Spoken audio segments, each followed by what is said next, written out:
왕따 문제가 참 심각합니다. 가정에서도요, 왕따 문제가 있고 학교에 가도 직장에 가도 왕따 문제가 심각합니다. 한 사람을 지목해서 그 사람을 따돌리는 현상을 우리가 왕따라고 이야기를 하지요. 다른 사람들이 나를 소외시킨다라고 하는, 그래서 내가 불행하다라고 하는 이 느낌을 극복하지 못해서 이게 얼마나 힘이 들면 자살을 하는 그런 일들도 있지 않습니까? 이 왕따 문제라고 하는 건 정말 사회적으로도 국가적으로도 그리고 전 세계적으로도 굉장히 심각한 문제입니다. 그런데 가만히 보니까 이 왕따라고 하는 것과 거룩이라고 하는 개념이 정반대의 개념에서 시작을 해요. 똑같이 소외시킨다, 소외된다 라고 하는 그런 같은 느낌의 단어이기도 하고요.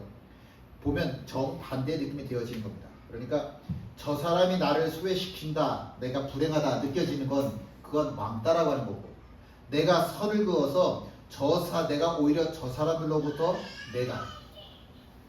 나와 너가 다르다라고 이렇게 선을 긋는 개념, 그 개념을 거룩이라고 이야기를 하면 비슷한 같은 느낌이긴 하지만 정반대에 있는 두 개의 단어라고 이야기할 수 있습니다. 예수님께서는 세상으로부터 자신을 이렇게 선을 그었습니다. 세상에서는 예수님을 왕따를 시켰고요. 결국에는 예수님을 십자가에 매달아 죽게 하였죠. 그런데 예수님은 저 사람들 때문에 죽은 것이 아니라 당신께서 당신 자신을 스스로 세상과 구별하셨기 때문에 십자가에서 죽으신 겁니다. 왕따의 문제가 아닌 겁니다. 그리고 예수님께서는 3일 만에 다시 부활하셨고, 죽음과 부활을 통해서 예수님께서는 오히려 이 세상을, 우리 모두를 거룩의 자리로 이끌고 계십니다. 11절 말씀 함께 읽죠. 하나님이 바울의 손으로 놀라운 능력을 행하게 하시니. 자, 이 문장을 보시면서 주어를 한번 찾아볼까요? 하나님, 그죠? 하나님이가 주어입니다. 하나님이 주어예요.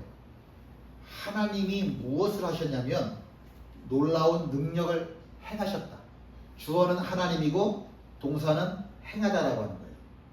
하나님이 하셨어요. 이게 11절 말씀이에요. 주어를 찾고 동사를 찾아야 되는데 주어는 하나님이고 동사는 하셨다라고 하는 거예요. 무엇을 하셨냐면 놀라운 능력을 하셨는데, 그 놀라운 능력이라고 하는 것이 12절 말씀에 보니까 설명이 나와 있죠. 치유의 능력이고요. 귀신을 쫓아내는 귀신 쫓아내다 귀신을 쫓아내는 귀의 능력을 이야기를 합니다. 이 놀라운 능력이 누가 행했냐? 하나님이 하셨어요. 그런데 누구를 통해서? 사도 바울을 통해서 하신 겁니다. 사도 바울이 손을 얹었더니 그 얹은 손을 통해서 치유의 능력이 나타나고, 그리고 귀신이 쫓겨가는 일이 일어났다라고 하는 겁니다. 놀랍다라고 하는 말은요, 우리가 지금 쓰고 있는 성경을 개정 성경이라고 해요. 개역 성경을 쓰다가 그 개역 성경을 고쳐서 쓰기 때문에 개정 성경이라고 이야기를 하는데, 먼저 성경에는, 개역 성경에는 뭐라고 번역되어 있었냐면 희한하다라고 번역되어 있었어요. 정확한 뜻은, 놀라운의 정확한 뜻은 이례적이다라고 하는 뜻이에요. 이례적이다, 두드러진다, 이례적이다 라고 하는 의미가 있습니다. 물론 하나님께서는 이전에도 사도 바울을 통해서 귀신을 쫓아내시고 병을 고치신 적이 있었어요. 그러니까 이 치유의 능력과 귀신을 쫓아내는 능력이 이례적이라고 하는 뜻은 아니에요. 왜 지금 병을 고치고 귀신을 쫓아내는 일이 희한하네, 이례적이네 라는 단어를 쓴 것은 12절에 보니까 설명이 잘 되어 있습니다. 함께 읽죠. 심지어 사람들이 바울의 몸에서 손수건이나 앞치마를 가져다가 병든 사람에게 얹으면 그 병이 떠나고 악기도 나가더라. 오전 11시부터 오후 4시까지는 그리스 사람들, 에베소 사람들이 전부 잠을 자요. 너무 더워서 활동을 할 수가 없으니까 자고 새벽 일찍 일하든가 밤 늦게까지 일을 하든가 라고 하는 거죠. 그 시간에는 꼭 자야 돼요. 내가 다른 사람들처럼 정상적인 삶을 누리려면 그 시간에는 꼭 자야 되는데 그 시간을 스스로 거부한 사람들이 있었어요. 나는 그거 싫어. 그 대신에 나는 예배할 것이고 기도할 것이고 말씀을 배울 거야. 더 말씀을 가까이 할 거야. 난 하나님 찬양할 거야. 그래서 그 시간을 세상 사람들과 스스로 구별 지은 사람들이 있었는데 그 사람들을 우리는 예수생이라고 이야기를 합니다. 사도 바울도 자신을 세상 사람들과 구별 지었어요. 사도 바울이 기술을 하나 가지고 있었는데 무슨 기술을 가지고 있었냐면 천막을 만드는 기술이에요. 천막을 만드는 기술을 통해서 돈을 벌었고 그 번 돈은 전부 다 어디에 썼냐면 선교하는 일에 사용을 하였죠. 복음을 전하는 시간 이외에는 늘 천막을 제조하는 일이 사도 바울의 삶이었습니다. 여기 지금 손수건이라고 하는 말이 나오잖아요. 손수건이라고 하는 말은 어디에서 나왔냐면 땀이라고 하는 단어에서 나왔어요. 그러니까 사도 바울이요, 천막을 만들다 보면 한낮에 그 기온이 40도를 넘어가니까 그런 곳에서 일을 하면 당연히 땀이 흐를 거고, 그러면 당연히 손수건을 가지고 닦았을 텐데, 이마에 흐르는 땀을 닦았을 텐데 그걸 손수건이라고 이야기를 하는 거예요. 더럽겠죠? 더러운 거예요. 작업을 하려면 당연히 뭐를 하고 있어야 됐냐면 앞치마를 이렇게 하고서는 작업을 했을 거예요. 먼지가 많으니까 당연히 앞치마를 하고 작업을 했을 겁니다. 앞가리개, 앞치마 있죠? 작업할 때 하는 앞가리개, 그거를 하고 작업을 했었는데 사도 바울이 너무 바쁘니까 사람들이 사도 바울이 땀을 닦았던 그 손수건을 가져다가 병든 사람에게 얹었고요, 귀신 들린 사람에게 얹었어요. 그랬더니 병이 났네. 귀신이 쫓겨나네. 야, 너만 손수건 가져가면 어떻게? 나도 사도 바울한테 뭘 가져갈까? 사도 바울 여기 앞가리개, 앞치마가 있네. 저 앞치마 가져가야지. 그리고 앞치마를 가져다가 병든 사람에게 얹었더니 병이 나음을 얻었고, 귀신 들린 사람에게 얹었더니 귀신이 쫓겨나더라. 정말 희한한 일이 일어난 거예요. 사도 바울의 손수건을 통해서, 사도 바울의 앞치마를 통해서 병이 고쳐지고 귀신이 쫓겨나는 정말 이례적인 일들이 나타난 겁니다. 예수님한테는요, 늘 질병과 귀신 들린 사람들이 많이 모여 있었습니다. 그때마다 예수님께서는 병자의 몸에 손을 얹어주시기도 하셨고,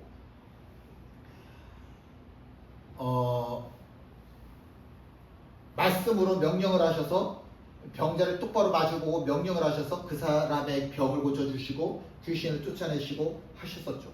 그 중에 한 사람 이야기입니다. 하혈을 하던 사람이 있었어요. 여자가 12년 동안이나 하혈을 했으면 온몸이 하얗게 질려 있을 거고 뼈밖에 안 남아 있었을 거예요. 제대로 서 있기조차 거의 불가능한 상황이었을 거예요. 이 병을, 자신의 하혈하는 병을 고치기 위해서 자기의 전 재산을 다 사용했는데 소용이 없었습니다. 이제 포기할 수밖에 없어요. 12년 동안이나 이런 삶을 살아왔으니까. 근데 정말 포기할 수밖에 없는 그때 이 가련한 여인에게 들려진 소문이 예수님이라고 하는 분에게 가면 병을 고칠 수 있다라고 하는 거예요. 그래서 예수님 계신 곳으로 갔는데 예수님 주변에 사람이 너무 많잖아요. 근데 이 여자가요, 한 가지 자신이 없어요. 뭐가 자신이 없냐? 예수님 앞에 떳떳이 서가지고요, 예수님 저 하혈해요, 병 고쳐주세요, 이렇게 말할 자신이 없는 거예요. 예수님의 얼굴을 볼 자신이 없는 거예요. 근데 묘한 확신 하나가 있어요. 묘한 확신이 한 가지가 있었는데 뭐냐면, 내가 예수님의 옷자락을 만지면 병이 나을 거야 라고 하는 믿음이 왜 생기는 거죠? 예수님의 얼굴을 보고 예수님 앞에 면전에서 제 병을 고쳐주세요 라고 이야기를 해야 될 것 같은데, 모든 사람들이 다 그렇게 하는데 자기는 그렇게 하지 않고 예수님의 옷자락만 만지면 병을 고칠 것 같은, 왜 이런 확신이 드는 걸까? 자기의 자기 전 재산을 들여서 병을 고치려고 했는데 소용없었고, 유명한 의사를 다 찾아다녀도 소용이 없었는데, 근데 어떻게 예수님의 옷자락을 만지면 병이 고침받을 거라고 하는 확신이 생기는 것일까? 몰라. 일단 나는 저분의 옷자락을 만져야 되겠다. 그리고 이 여자가 사람들 사이를 이렇게 헤집고 가는 거예요. 우리 아시죠? 이 사람들이요, 서로 예수님 주변에 가까이 가려고 막 모여드는데, 그 틈을 이게 혼자 서 있는 것조차 불가능한 여자가 그 사이를 비집고 뚫고 들어간다라고 하는 게 이게 보통 어려운 일이 아니었을 거예요. 근데 어떻게든 이 여자가 예수님 곁으로 가기 위해서 사람들 사이를 비집고 헤치고 들어가서 예수님의 옷자락을 딱 만졌어요. 근데 신기하게 예수님의 옷자락에 손을 딱 대는 순간에 예수님의 능력이 그 여인의 몸에 들어가서 병이 낫는 기적이, 역사가 일어나더라라고 하는 거예요. 이전 같으면 예수님이 명령하셨을 텐데 그런 명령도 없었고, 이전에는 예수님께서 손을 대셨을 텐데 예수님께서 손을 대시는 일도 없었고, 이전에는 예수님께서 이렇게 마주보는 상황이었는데 그런 것도 없었어요. 그냥 단순히 예수님의 몸이 아니라 예수님의 옷자락에 손을 댔는데 여인의 하혈이 멈추는, 정말 아주 이례적인, 아주 극히 이례적인 능력이 나타났죠. 베드로도 사람들의 병을 고치는, 죽은 사람을 살리는 그런 놀라운 일들이 참 많이 있었어요. 근데 이런 일도 있었어요. 함께 있지요. 심지어 병든 사람을 메고 거리에 나가 침대와 요 위에 누이고 베드로가 지날 때에 혹 그의 그림자라도 누구에게 덮일까 하라고 예루살렘 부근에 수많은 사람들도 모여 병든 사람과 더러운 귀신에게 괴롭받는 사람을 데리고 와서 다 나음을 얻으니라. 사람들이요, 베드로가 너무 바쁘니까 베드로한테 병을 고쳐달라는 소리를 못하는 거예요. 베드로를 만나서 병 고쳐달라고 얘기를 하려면 사람들이 너무 많으니까 내 차례까지 오지도 않는 거예요. 그러니까 생각해낸 게 뭐였냐면, 베드로가 걸어갈 때 베드로의 그림자가 있을 거 아니에요. 근데 그림자는 베드로하고 아무 상관도 없는 거예요. 그건 허상이에요. 그림자는 허상이에요. 그림자는 아무것도 아닌 그냥 허상인 거예요. 그런데 이 사람들이 생각할 때는 이런 생각을 한 거예요. 베드로가 지나갈 때 그림자라도 내 몸에 닿으면 내가 병 고침을 받을 거야 라고 하는, 왜 이런 확신이 생길까? 이게 도대체 어디서 생긴 확신일까? 왜 베드로의 말도 아니고 베드로의 손도 아니고 베드로의 얼굴도 아니고 베드로의 옷도 아니고 베드로의 그림자가 내 몸에 닿으면 내가 병 고침을 받을 거야 라고 하는, 도대체 이런 맹목적인 믿음이 어디서 생긴 걸까? 근데 신기하게도요, 정말 신기하게도 아주 이례적인 일인데, 베드로의 그림자가 병자의 몸에 닿으니까 병자의 병이 낫더라고요.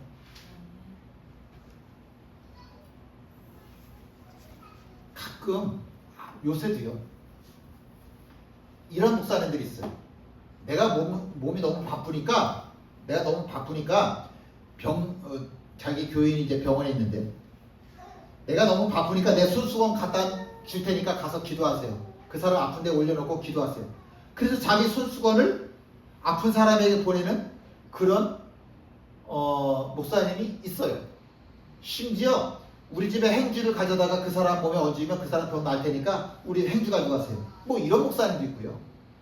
또 어떤 분은 예수님의 옷자락을 만지니까 병이 고침받았네? 그러면 여러분, 당신들도 내 양복, 내 옷자락 만지세요. 그럼 병이 날 거예요. 그리고 자기 옷자락을 만지라고 하는 사람들도 있어요.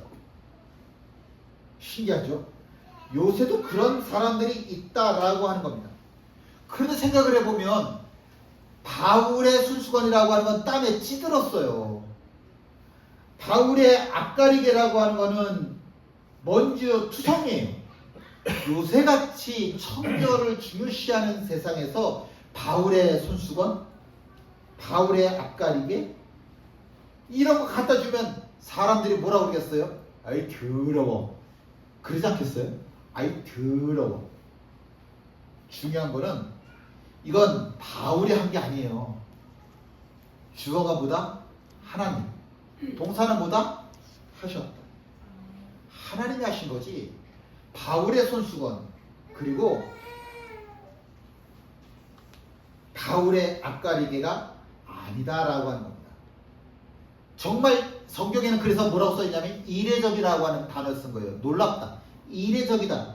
어떻게 이런 일을 통해서, 어떻게 손수건을 통해서, 어떻게 앞가리개를 통해서, 앞치마를 통해서 병이 났지? 귀신이 쫓겨나지? 이거 아주 참 희한하네. 성경을 기록하는 사람조차도 이거 참 신기하네. 그러면서 썼어요. 이건 참 이례적인 거야. 라고 하는 단어를 꼭 거기다 써놨다라고 하는 거예요. 그런데 중요한 거는 우리한테는 굉장히 이례적인 일이지만 하나님한테는 이건 굉장히 이례적인 거다? 평범한 거다? 평범한 거다. 우리한테는 정말 놀라운 일이지만 하나님께는 굉장히 평범한 일 중에 하나에 불과하다. 믿으십니까? 하나님께는 굉장히 평범한 거예요. 모세가 양을 쳤습니다. 그때는 당연히 목자이니까 양을 치는 사람이니까 그 손에 뭐가 있었냐면 지팡이가 있었어요. 이건 내가 목자라고 하는 걸 상징하는 거죠. 그가 하나님의 부르심을 받아서 애굽으로 갔어요. 애굽으로 갈 때에는 그의 손에 여전히 그 지팡이가 들려져 있었는데 사람들은 그 지팡이를 보면서 이건 이 지팡이는 족장을 상징하는 지팡이고 그러니까 저 사람이 우리들을 데리고 출애굽하겠구나 라고 생각을 했어요. 양을 칠 때는 양을 치는 목자라고 생각을 했고 모세가 애굽에 들어갔을 때는 사람들이 우리들을 데리고 나갈 족장이구나 라고 생각을 했습니다. 물론 바울이래. 모세 자신도 자기가 들고 있는 이 지팡이가 어떤 건지 몰랐어요. 별로 주의를 기울이지 않았어요. 그런데 성경은 그렇게 생각하지 않아요. 모세가 자기가 들고 있는 지팡이가 뭐라고 생각을 하든지 간에 이건 별거 아니야. 그냥 내가 옛날부터 짚고 있던 지팡이야. 그렇게 생각할지언정 성경은 그렇게 기록 안 했다라고 하는 거예요. 그래서 성경은 뭐라고 기록을 했냐면요. 이렇게 기록을 했어요. 자, 함께 읽죠. 모세가 그의 아내와 아들들을 나귀에 태우고 애굽으로 돌아가는데 모세가 하나님의 지팡이를 손에 잡았더라. 뭐요? 하나님의 지팡이다 그랬어요. 양을 치는 지팡이도 아니고 족장의 지팡이도 아니고 모세가 들고 있는 지팡이를 하나님의 지팡이라고 이야기를 한 거예요. 아닌데 이거 내가 지금 20년, 30년, 40년이죠. 40년 동안 들고 있는 지팡이인데 맞아요. 모세가 40년 동안 들고 있던 지팡이이기는 하지만 그러나 그 지팡이가 성경에서는 뭐라고 부르냐면 하나님의 지팡이라고 불러요. 그 지팡이를 들고 바로를 찾아갔어요. 이스라엘 백성을 내보내라. 바로가 아닌 하나님을 섬겨야 되는 백성이다. 출애굽시켜야 된다. 라고 이야기를 했습니다. 이때 섬기다라고 하는 말은 예배하다라고 하는 겁니다. 출애굽을 해야 되는 목적은 뭐냐면 이 사람들 예배하는 사람들이어야만 한다. 그러니 예배할 수 있도록 출애굽을 시켜야 된다라고 이야기를 하는 겁니다. 모세가 지팡이를 바닥에 던졌어요. 그랬더니 뱀이 되더라고요. 애굽 마술사들이 별것도 아니네. 나도 할 수 있어. 그리고 자기네들이 들고 있던 지팡이를 바닥에 던졌어요. 뱀이 됐네? 우리도 할 수 있어. 니까짓 게 뭐 대단하다고. 애굽 사람들이 볼 때 모세라고 하는 사람은 그냥 마술사 같은 사람인 거예요. 별것도 아니네. 왜 뱀이 됐냐면 뱀은 지혜를 상징하고요. 뱀은요 치유의 능력이 있다라고 이야기를 해요. 그래서 뱀은 애굽의 왕을 상징하는 형상이에요. 그래서 그 홀이라고 그러죠. 지팡이. 애굽의 임금이 들고 있는 바로가 들고 있는 지팡이는 무슨 형상을 하고 있냐면 뱀의 형상을 하고 있어요. 뱀. 신이라고 하는 거예요. 그래서 모세가 지팡이를 던졌더니 니네들이 신이라고 이야기하는 뱀이 됐다. 우리도 할 수 있네. 애굽의 마술사들도 지팡이를 던졌더니 거기서 뱀이 나오더라고. 봤지? 똑같은 뱀이야. 웬걸? 모세의 지팡이가 변한 그 뱀이 애굽의 마술사들의 지팡이 뱀으로 변한 그 뱀들을 다 잡아먹더라고요. 깜짝 놀랐죠. 봤지? 니네들이 신이라고 믿는 이 뱀, 신, 이거 얼마나 웃기는 건 줄 알아? 그 지팡이를 들고 모세가 홍해를 가리켰더니 홍해가 둘로 나눠지더라고요.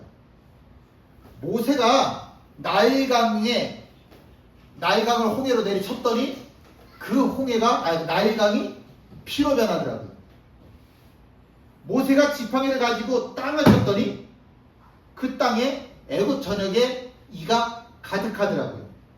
모세가 하나님의 지팡이를 하늘로 향했더니 우박이 애굽 전역에 쏟아지더라고요. 물, 땅, 하늘, 애굽 전역에 모세의 지팡이, 하나님의 지팡이를 통해서 그 땅에 저주가 내리더라라고 하는 겁니다. 정확한 말은 이거죠. 저주가 내렸다라고 하는 것이 아니라 모세 지팡이를 통해서 하나님의 능력이 나타난 겁니다. 이제 모세도요, 내가 들고 있는 지팡이가 뭔지를 알았어요. 함께 읽지요. 우리를 위하여 사람들을 택하여 나가서 아말렉과 싸우라. 내일 내가 하나님의 지팡이를 손에 잡고 산 꼭대기에 서리라. 뭐라고 불러요? 하나님의 지팡이다 라고 불러요. 자기가 붙잡고 있는 이 지팡이가 하나님의 지팡이인 줄 알았어요.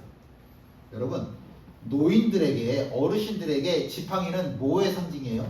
내 약함의 상징이에요. 나이가 80이나 먹은 모세니까 모세에게 양을 치는 목자를 상징하던 족장을 상징하는 지팡이든 어쨌든 이 지팡이는 내가 나이가 들었기 때문에 어쩔 수 없이 붙잡아야만 하는 내 약함의 상징이라고요.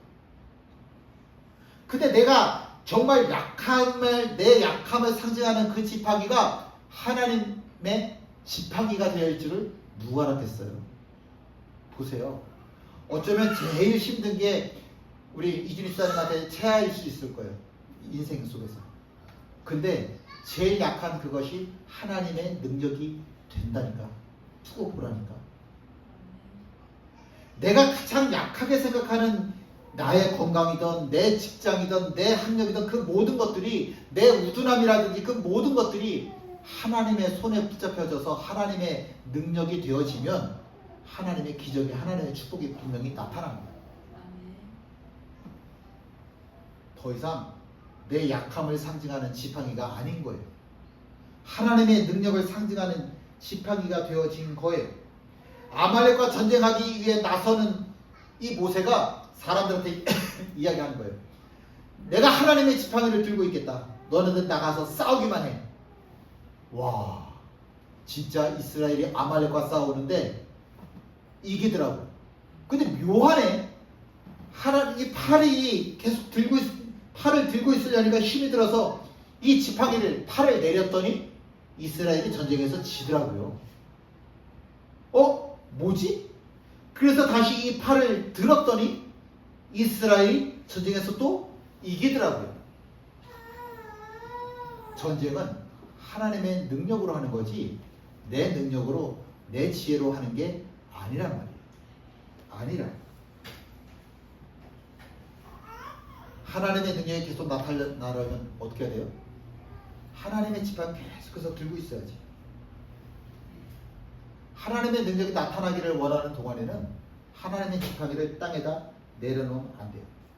사람들은요, 모세 지팡이가 뭘로 만들었을지 궁금하더라고요. 여러분, 모세 지팡이는 무슨 나무로 만들었을까요? 근데 성경은요, 이런 거에 별로 관심이 없어. 근데 요새 사람들은 굉장히 관심이 있어.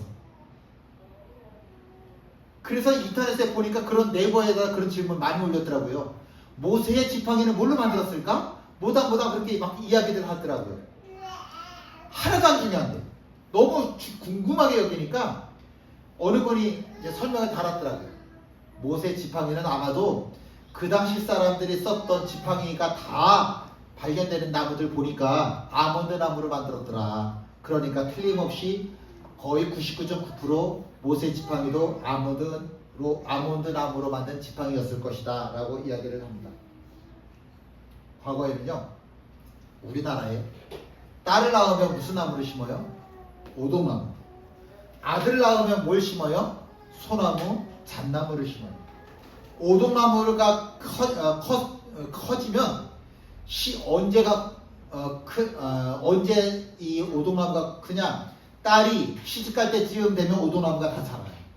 그러면 그 오동나무를 잘라서 장롱을 하죠. 그래서 딸이 시집갈 때 그 집에서 길렀던 오동나무로 장롱을 만들어서 보내는 거예요.